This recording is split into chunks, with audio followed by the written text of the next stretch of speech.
coisa boa que é adorar o Senhor. Que coisa boa que é engrandecer-lhe o nome, falar das suas maravilhas, do quanto o amamos. Agora é a hora da resposta do Senhor. Feche os seus olhos, que Ele fale ao teu coração nessa noite em resposta ao culto que você prestou a Ele. Que Tu ministres a cada coração, Senhor. Que Tu habilites cada coração com o Teu Espírito Santo a compreender aquilo que o Senhor tem a ensinar, separado da eternidade para nós nesse tempo. Que seja um tempo agradável, de fortalecimento, de repensar quem somos, o que fazemos e o nosso papel como homens e mulheres do Senhor. Nos ajude, após aprendermos nessa noite com o Senhor, iluminados e fortalecidos pelo Teu Espírito Santo, nos ajude a viver aquilo que o Senhor nos apresentará, para a glória do Teu nome e para o nosso próprio bem. Em nome de Jesus. Amém. Eu quero te convidar a falar um pouquinho sobre uma nova série de mensagens. O Senhor Deus tem nos dado o privilégio de tratarmos de um novo assunto, porque afinal a gente acabou de chegar no mês da família. Então, no mês da família, a gente vai abordar um novo tema: família, lugar de discipulado. Eu queria que você atentasse ao que vamos falar. Cada domingo deste mês nós trataremos sobre um subtema específico. Nesse tema geral, família, um lugar de discipulado. E aí então, eu quero te convidar a abrir a sua Bíblia em 2 Timóteo 1:3-5, e talvez você pergunte, mas não já está aí disposto?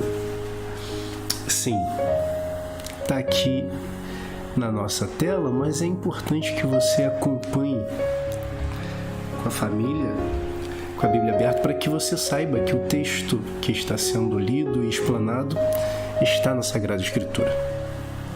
Segunda de Paulo a Timóteo, no capítulo 1, versículos 3-5,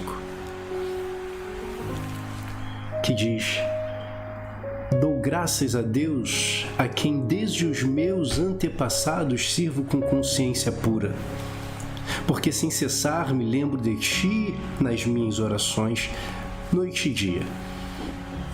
Lembrado das tuas lágrimas, estou ansioso por ver-te, para que eu transborde de alegria pela recordação que guardo de tua fé sem fingimento, a mesma que primeiramente habitou em tua avó Lóide e em tua mãe Eunice, e estou certo de que também em ti.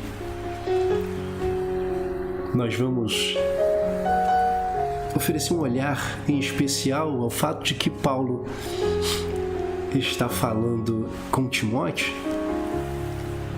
e ele está dando graças a Deus pensando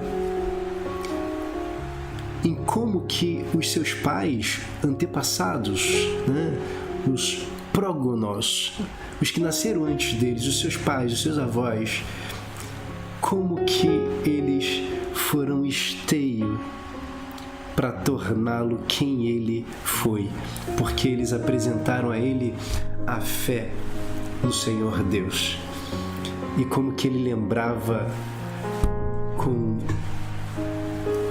tanto carinho de Timóteo, e como que ele ansiava, ele tinha uma saudade forte para ver Timóteo, tamanha a amizade, ele o considerava um filho. E aí ele se recorda de uma fé que não é uma fé fingida, não é uma fé hipócrita, de hipócrises. Ele não era um artista ao apresentar a sua fé, ele não fingia, uma fé não fingida, uma fé que teve como instrumento inicial o ensino de sua avó e de sua mãe, a avó Lloyd e a mãe Eunice. Tá aí. E é sobre isso que a gente quer falar nessa noite, assumindo a responsabilidade. Assumindo a responsabilidade. Se a família é uma comunidade de discipulado, qual é o seu papel nessa comunidade de discipulado? Bom, queria falar para você rapidinho sobre um homem chamado Agostinho de Hipona. Alguns o chamam de Santo Agostinho, o santo pai da igreja, doutor, um dos primeiros doutores da história da igreja. Um homem com tamanha relevância que influenciou sobremaneira a nossa teologia, que hoje chamamos de teologia reformada. Um grande nome que influenciou cirurgicamente o pensamento de João Calvino, nosso pai da teologia reformada. Bom, Agostinho de Hipona, ele nasce em 354 e ele era africano, e a região onde ele nasce hoje você conhece como Argélia, né?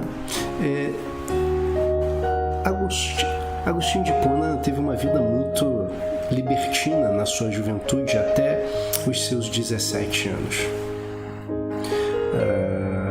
Paixões intensas da juventude, escolhas que o afastavam do Senhor Deus, né? Teve uma vida muito complicada. Mas ele perde a referência paterna nesses 17 anos.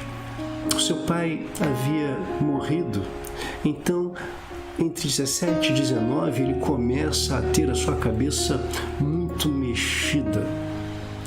E ele começa a mergulhar em intenções que o distanciavam de Deus, ações que o distanciavam. Ele começou a ter uma vida diferente da vida de sua mãe, que era uma mulher que adorava a Deus, uma mulher piedosa. O seu pai não era cristão, era um homem do seu tempo que vivia para o trabalho e para a educação dos filhos. Alguns biógrafos vão dizer que Agostinho de Hipona não teve tanto relacionamento com seu pai, porque ele vivia sendo bancado pelo pai para estudar à distância. O pai se importava com a educação do filho. Lamentavelmente, não aproveitou muito da amizade, da parceria do filho, mas conquistou o respeito do filho por conta do seu trabalho, dos seus esforços. Mas Hipona tinha um carinho especial por sua mãe, pela sua fé. Mas ele era muito cético, ele ingressou na seita maniqueísta, que tinha uma visão contorcida sobre o mal, sobre a existência do mundo, e ele começa a mergulhar num ceticismo, numa desconfiança da existência de Deus, e isso ajudava ele a ter uma vida libertina, viver como achava ideal. O problema é que Agostinho de Hipona começava cada vez mais a perceber a sua vida distante de Deus, distante da família, distante das perspectivas da sua mãe, uma mulher de grande fé. Como fazer com esse rapaz que está completamente cético, indiferente a Deus? Como que na qualidade de mãe piedosa, que ama o Senhor e se preocupa com os seus, como se comportar diante desse quadro? Bom, aquela viúva casta, piedosa e sóbria, que era a mãe dele, chamava Mônica. Desculpa. lágrimas. Estava sempre sustentada por esperança. Não cessava de chorar por ele em todos os momentos de suas orações. Desse modo chegavam à presença do Senhor as preces dela, e aí o Senhor permitia ainda que ele se revolvesse e debatesse naquelas trevas densas que ele tinha se mergulhado. Esse é um pedaço do trecho do livro de Agostinho de Hipona, Confissões. Depois de convertido, ele decide escrever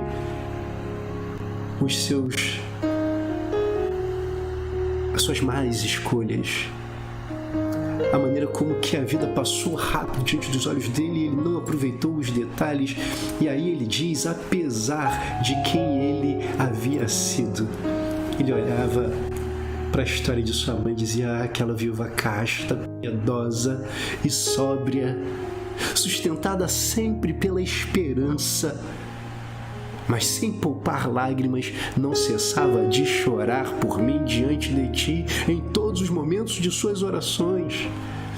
Desse modo chegavam à tua presença as preces dela, mas tu permitis ainda que me revolvesse e debatesse naquelas trevas. Mulher extraordinária, que não desistia dos seus filhos e com seu exemplo influenciava e arrastava para perto de si. Agostinho diz ainda que passaram-se 9 anos, durante os quais ele se revolveu no lado desse profundo abismo onde ele se enfiou. Nas trevas do erro, diz ele, tentando levantar-me, mas afundando-me cada vez mais.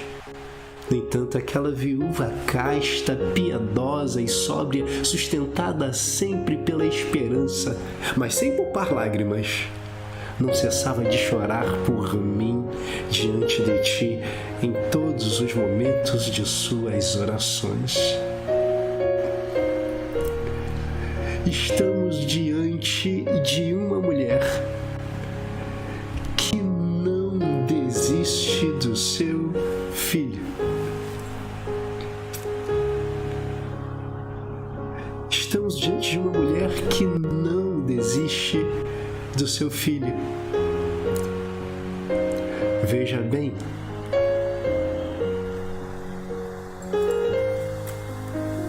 a gente precisa então ver sobre como que essa mulher assumiu o seu papel. Como que ela não deixou o seu filho à deriva, apesar da sua idade de já se responder por si. E olha o que se assemelha a essa mulher, a Mônica, mãe de Agostinho de Hipona. Olha o dilema da família de Timóteo.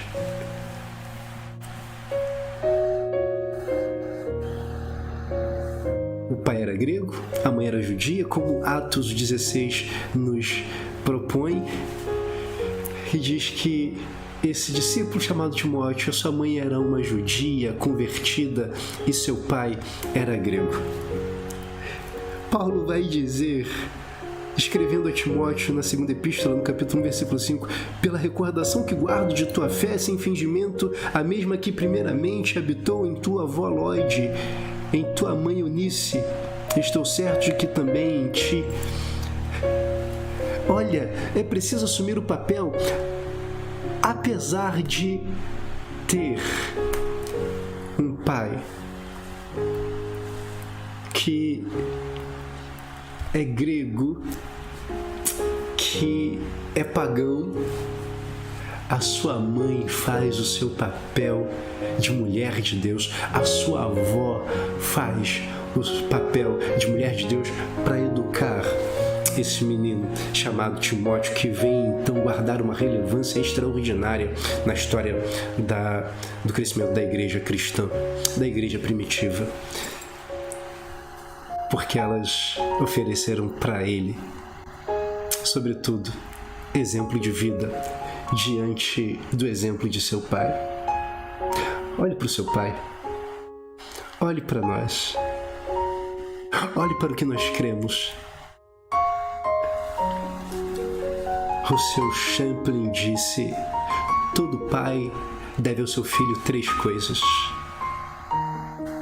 exemplo, exemplo e exemplo. E foi o que essas mulheres buscaram fazer pelo filho e neto. Porque é preciso assumir a responsabilidade. Então você precisa identificar o seu papel. Você precisa saber qual é o seu papel dentro desse projeto que Deus te colocou, chamado família. E às vezes você simplesmente olha: eu sou a única figura cristã dentro dessa casa, como é que eu assumo o meu papel? Como é que a minha influência vale de alguma coisa? Ei, como assim? Olha para a história de Timóteo, que se tornou um homem extraordinário. A sua mãe, judia, casado com um grego, não abriu mão de fazer o seu papel de mulher de Deus, ensinar o seu filho. Você precisa identificar o seu papel, onde que você está, em que aspecto, quem você é. Você é um homem e uma mulher de Deus? Você é um pagão? Você não se estabelece na sua história, você não se posiciona. Quem você é? Como você tem agido? O Senhor Jesus disse: brilhe a sua luz diante de todos os homens. Se isso não começar pela sua casa, algo de errado está acontecendo. Josué, quando chamado pelo Senhor, todos se diziam homens de Deus. Todos se confessavam como servos do Altíssimo, mas começaram a dispersar quando mais precisavam mostrar a sua fé no Senhor. E Josué diz para eles: vocês precisam se posicionar a que Deus vocês servem. Vocês precisam se posicionar. Agora, eu e minha casa servimos ao Senhor. Você precisa dizer isso na sua casa. Não importa que você seja o único representante do reino dos céus, você é o representante, você é tudo que Deus quer usar nessa casa, nessa família. Basta. Por hoje, basta. Identifique-se. Saiba quem você é. Deus não te colocou aí sem razão. É interessante porque era muito incomum você ter casamento entre pagãos e judeus. Não que não acontecesse, a gente tem aqui a prova de que aconteceu. Mas era muito incomum. O Senhor permitiu que isso acontecesse com os pais de Timóteo. Se você parar para pensar, no capítulo 16 de Atos, Paulo decide, após a conversão genuína de Timóteo, circuncidar a Timóteo. Porque ele precisava ser aceito nas sinagogas por onde ele passasse, porque eles iam inicialmente pregar para os judeus. Então era preciso que Timóteo fosse circuncidado. Perceba você então que, se ele era judeu, nascido filho de uma judia, crente no Senhor, neto de uma judia, crente no Senhor, Lloyd, por que então que ele não havia ainda sofrido a circuncisão?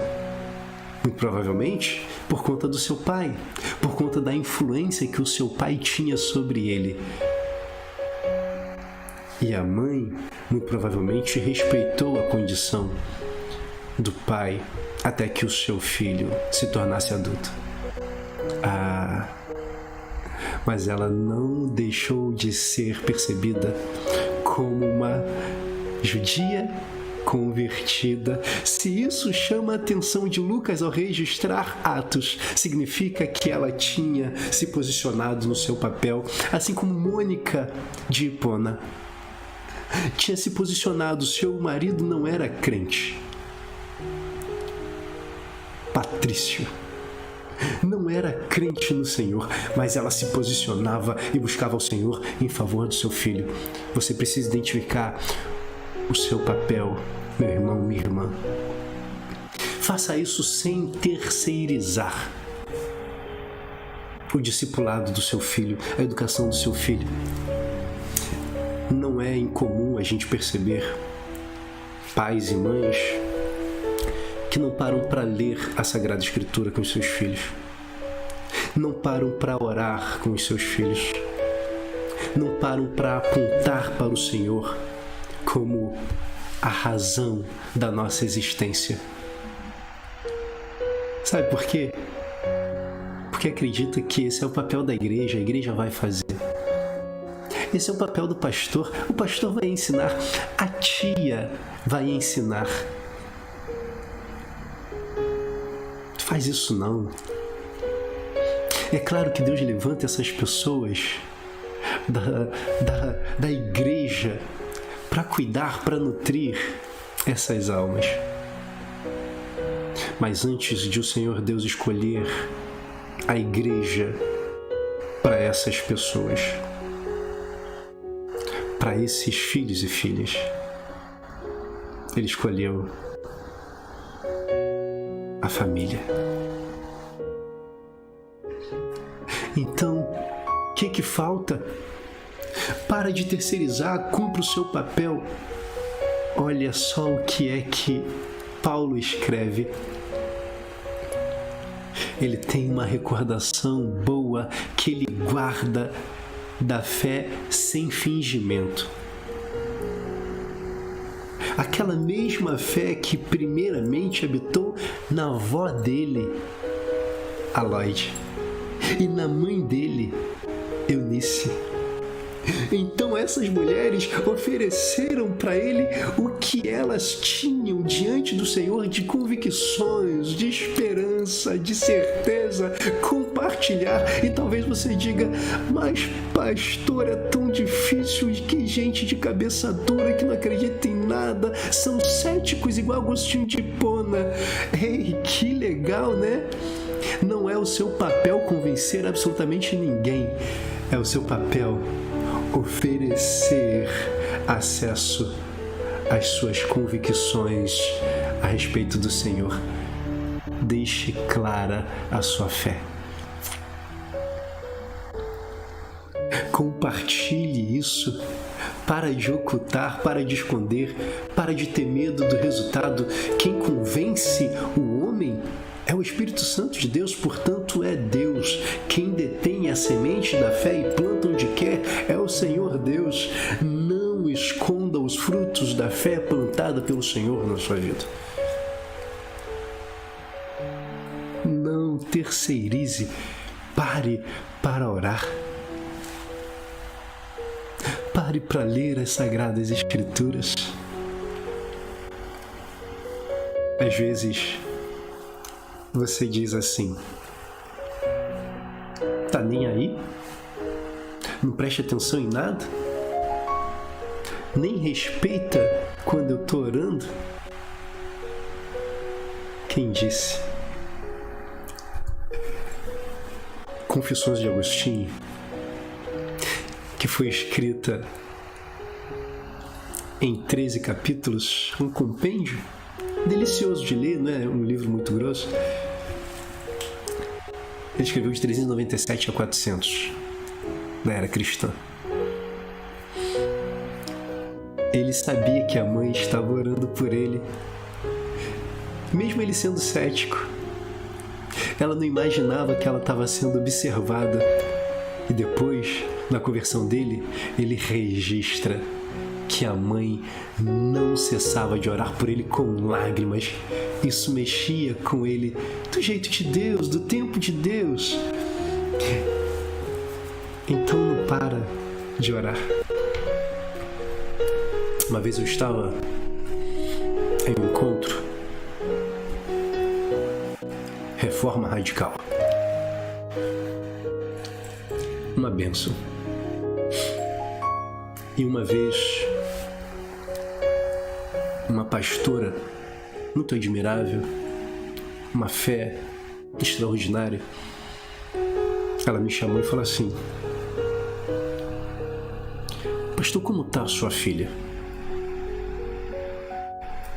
Está bem. Está com o Senhor? Não sei dizer. Ela disse: o senhor tem orado por ela, pastor? O senhor tem acordado de madrugada? Faz isso, pastor. Chega na porta do quarto, estende a sua mão e começa a clamar a Deus pela vida dela. Não deixe que as vistas te enganem. Continue orando. Continue abençoando.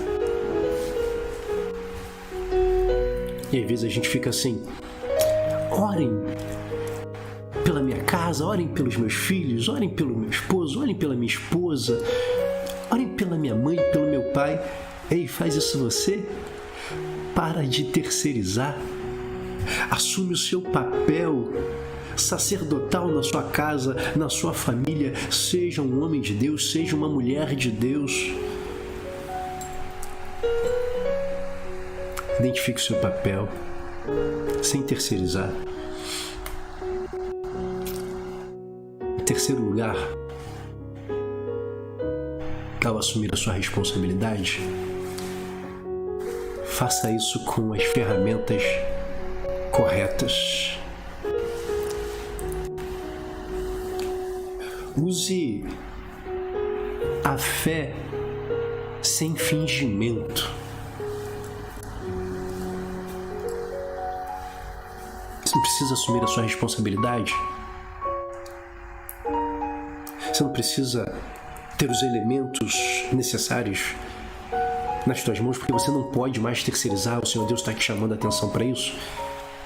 Assuma a sua responsabilidade usando as ferramentas corretas na sua casa, no discipulado da sua família.